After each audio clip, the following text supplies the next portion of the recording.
Miranda Holder is known as the feel-good fashion coach.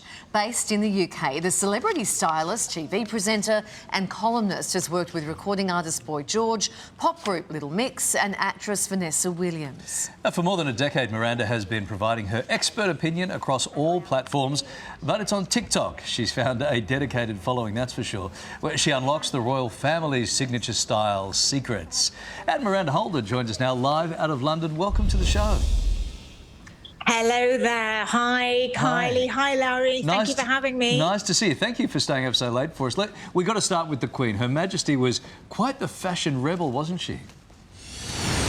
She was. I mean, this lady wore neon green at 90, which I think is quite incredible in itself. If I'm wearing neon age 90, I'll be very proud personally. But much more than a rebel. I mean, she was great fun. She didn't take herself too seriously. I mean, she did a Paddington Bear skit and showed us the marmalade sandwiches she kept in her famous Lorna handbags and did a skydive with James Bond, for goodness sake. So what a woman.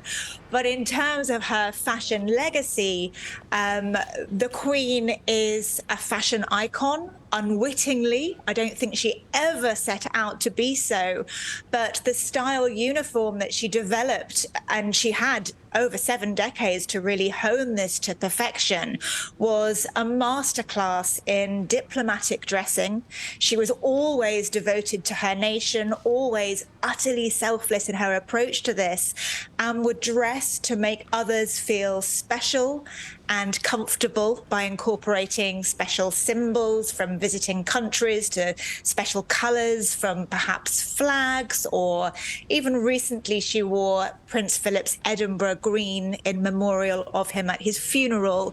So she was very familiar and adept at fashion as a language and a means of communication. Yeah, very symbolic, and she never got it wrong, did she? Take us through the dress code for the mourning period and Queen Elizabeth's funeral. Okay, so the mourning period is very traditional. We aren't going to see any fantastic fashion style sensations during this time. It's very subdued. We are going to expect to see all of the family in black, navy blue at a push. Hemlines are going to be lower, necklines are going to be higher. It's very modest. There's nothing to take away from our monarch, who we are paying tribute to. And then we'll see some of the gentlemen, in fact, Princess Anne as well, in her military dress at certain ceremonies. But as you may know, Prince Andrew and Prince Harry are not allowed to wear that now, although there will be a special exception for Prince Andrew at the final vigil. All right, so now that Charles is king, do we expect that his wardrobe and Camilla's wardrobe will change, or is their royal style already on point? I mean, he's already probably wearing the most expensive suits in the world, custom fitted. Can it get any... Will it change, do you think? Well, Prince Charles has his shoelaces ironed every single morning, so I'm quite sure that's one habit. Yes. He loves to look dapper. He loves fashion, he loves military precision, and it's all these little details. So I think he gets them ironed along with his newspapers every morning by his butler. So he's a bit of a stickler for looking very pristine. I think that will simply carry on.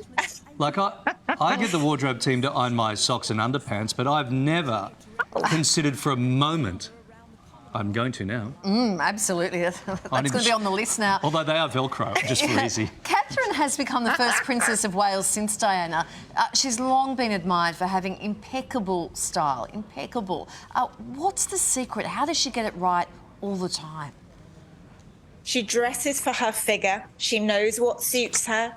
So she sticks to a similar silhouette time and time again, which is fit and flare, define that waist, have a little bit of volume with the sort of an A-line skirt. It's absolutely gorgeous. She wears monochrome, a bit like the Queen, a single colour a lot, which is very elongating and slimming.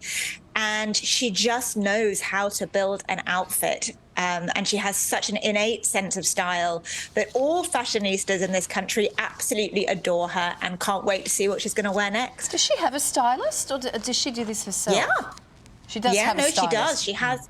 Yeah, she works with Natasha Archer, who's been in the royal fold for quite a few years now, and they're great friends. And together, over the years, Kate's style has really evolved. And very recently, we've seen her step up, and her style has become more regal and elegant and sort of more fitting of the future queen that she is. And now, Miranda, we can't let you go without talking about Meghan Markle. The world seems to have this sort of love-hate relationship with Meghan, the Duchess of Sussex.